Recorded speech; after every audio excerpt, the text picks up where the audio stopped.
Bonjour, bienvenue à vous, sur votre propre chaîne Heart Attacking Horror. Aujourd'hui, vous entendrez la prochaine histoire, appelée Holly Haveli. Selon l'histoire, aujourd'hui, après plusieurs années, une fille est née dans un village zamindar. Holly est 2 jours plus tard. Le zamindar, heureux d'être une fille, a invité tout le village à jouer Holly cette fois dans son manoir. Le jour de Holly, tous les villageois viennent au manoir et jouent des couleurs. Les visages de tout le monde sont teints. Parmi les visages peints se trouve un homme ennemi du zamindar. Il nourrit le garçon zamindar avec du poison en ladeuse de chanvre. Le garçon du propriétaire meurt à cause du poison. Maintenant, il ferme la porte principale du manoir, fouille toutes les personnes qui sont venues jouer au lit.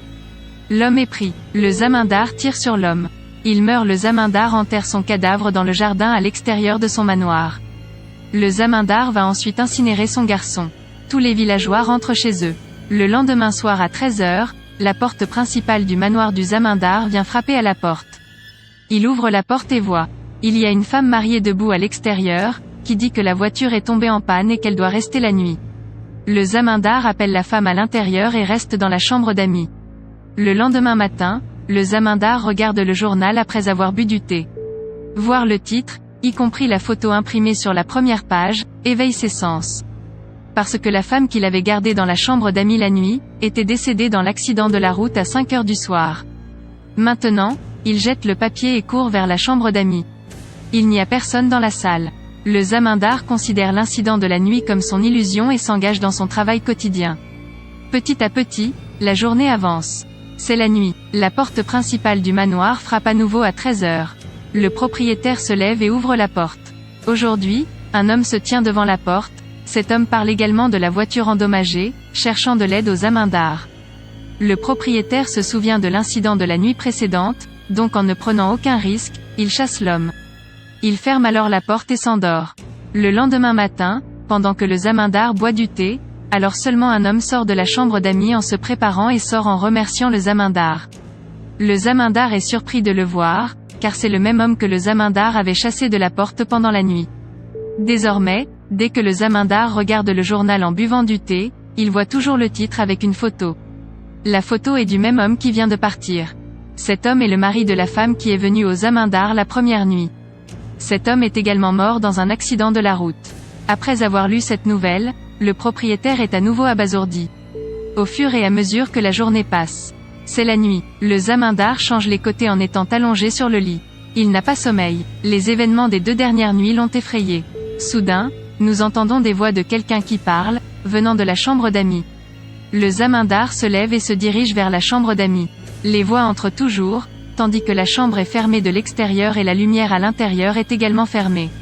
Le propriétaire allume d'abord la lumière de la chambre d'amis de l'extérieur, puis ouvre la serrure et jette un coup d'œil à l'intérieur. Il voit qu'un homme et une femme avec des nouvelles de la mort sont assis dans la chambre d'amis dans le journal. Voyant cela, le propriétaire tremble et s'évanouit. Lorsque le zamindar sent le lendemain matin à 9h, il se retrouve dans un champ où de nombreuses personnes jouent à Holly. Les visages de tout le monde sont teints. Maintenant, le propriétaire se réveille en se frottant les yeux. Il sort de la foule quand le même homme vient devant lui, qui a empoisonné le garçon du propriétaire dans le manoir. Avant que le propriétaire ne lui dise quoi que ce soit, il insère un couteau dans l'estomac du propriétaire et s'enfuit. Il y a de l'obscurité devant les yeux du propriétaire. Lorsque l'œil du propriétaire s'ouvre à 22h30, il se retrouve allongé sur le lit de la chambre d'amis. Il voit qu'il y a un coup de couteau dans l'estomac que le garçon du propriétaire est assis en train de tenir. Le zamindar sent que son fils ne veut que le tuer. Soudain, la porte de la chambre d'amis s'ouvre. Le propriétaire se tient également à la porte. Voyant cela, le propriétaire allongé sur le lit s'envole. Le lendemain, à 11h, lorsque l'œil du propriétaire s'ouvre, il se retrouve dans un lit à l'intérieur de l'hôpital. Un médecin attache un bandage sur la tête du propriétaire. Le zamindar est choqué de voir le visage du médecin, car c'est le même homme qui a poignardé l'estomac du zamindar.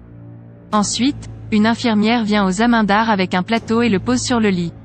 Les comprimés et les verres à jus sont placés dans le plateau. Maintenant, dès que le zamindar mange les comprimés et boit le jus, ses yeux se posent sur le visage de l'infirmière, voyant que sa main laisse un verre de jus. Maintenant, le zamindar commence à déclamer des choses étranges. C'est la même femme qui est venue chez le zamindar la première nuit. Voyant les activités du propriétaire, le médecin demande à l'infirmière d'apporter l'injection. L'infirmière part. Après un certain temps, un garçon de salle reçoit une injection. Le zamindar, en voyant le garçon de paroisse, crie fort. L'apparition de Ward Boy, au manoir du zamindar, rencontre l'homme qui arrive l'autre soir. Voyant l'état du zamindar s'aggraver, le médecin l'injecte, après quoi le zamindar s'évanouit. 1 heure plus tard, lorsqu'il reprend connaissance, il se retrouve au crématorium, où il se promène autour du bûcher brûlant de son garçon. Il voit que tous les habitants du village se promènent autour du bûcher avec lui. Après un certain temps, le propriétaire jette soudainement de l'eau sur la bouche du propriétaire, ce qui brise son attention. Maintenant, il devient pleinement conscient. Maintenant, le zamindar se retrouve en orbite autour de Holika Daan avec les villageois.